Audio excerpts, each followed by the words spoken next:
Here to discuss is Arkansas Senator and Harvard grad, Senator Tom Cotton. Senator, first off, on the ban of those nations, how do you feel about it? I commend the president for implementing this badly needed and overdue ban on countries where we really can't vet anyone. Countries have a history of known violence and terrorism. Take, for instance, Haiti and Somalia. You have gang violence that is basically controlling all of Haiti. You have Islamic terrorism across Somalia. And what does it even mean to vet someone from those countries?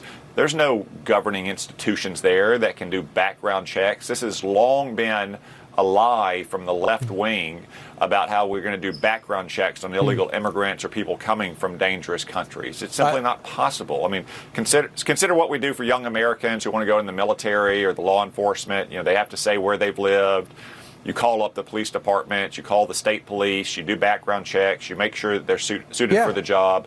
There are no institutions in many of these countries where you can do these things. So this is another common sense victory for President Trump and America's safety.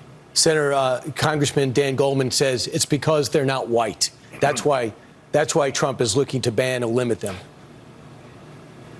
No, it's because they're dangerous and they could get us killed. We saw over the weekend in Boulder, Colorado, the danger of having foreign nationals come into this country without being properly vetted. And in many countries, they can't be properly vetted. We shouldn't allow people in from those countries if they're going to pose a risk to Americans. So in your book, 7 Things You Can't Say About China, you really alerted the country to what the danger is. Now we find out specifically. We have these 2 Chinese Michigan students with CCP ties accused of smuggling a dangerous agro-terrorism fungus into the U.S.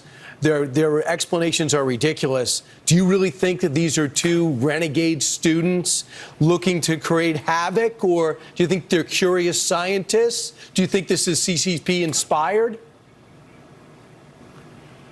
Yeah, Brian, just like the curious scientists at the Wuhan labs that wanted to research bat-based coronaviruses. Look, we don't know the full story yet, but it's clear from what the FBI and the Department of Justice released is that they're up to no good.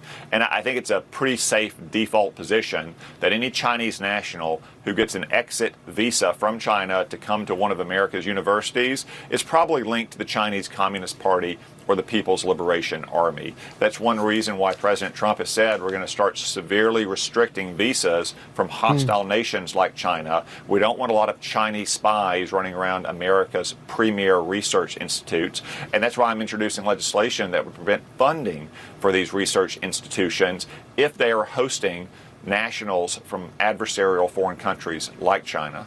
I just don't understand. We're allowing 150,000 plus Chinese students to come here. Some major potential threats from China, mysterious seeds, as you just saw, spy craft. You got surveillance craft crossing the U.S. You know about the balloons. You also know they've infiltrated all in the White House communications. That's why they're using the Signal app. The land purchases of Chinese companies by military installations, cranes at U.S. ports, and TikTok, by the way, as evil as it gets. We have to do what the Senate and House want you to do and ban it.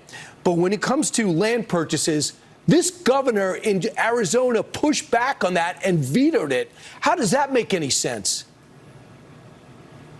Well, it doesn't make sense to me, Brian. You know, in Arkansas, we've restricted the purchase of land by Chinese nationals. Again, there's a pretty safe default assumption until proven wrong that Chinese nationals who are coming into the United States and buying up land, especially sensitive land, like land near Air Force bases or other critical infrastructure or vast swaths of our farmland, are probably linked to the Chinese Communist Party or the People's Liberation Army. So I think it's a common sense step that the Arizona legislature tried to take. Unfortunately, the Democratic governor in a partisan action vetoed that legislation. Real quick, do you want to see the president take the sanctions bill up and put those sanctions on Russia? Got over 80 votes in the Senate for it. Well, as he posted yesterday on social media, it would clearly give him more leverage with Vladimir Putin, who has shown no indication that he wants a peace deal, that he even wants a ceasefire. It's pretty simple. When Ukraine attacks Russia, they're attacking Russia's military bases. When Russia attacks Ukraine, they're attacking residential neighborhoods and children's hospitals. We can all hope that we get peace, but it's clear that Vladimir Putin, once again, is involved in unprovoked aggression and depraved violence against innocent civilians. I think the sanctions legislation would give the president an even stronger hand. I do, too. I think that the Ukrainians have proved brilliant and resourceful. I cannot believe what they were able to pull off. Senator Tom Cotton, thanks so much. Thank you, Brian.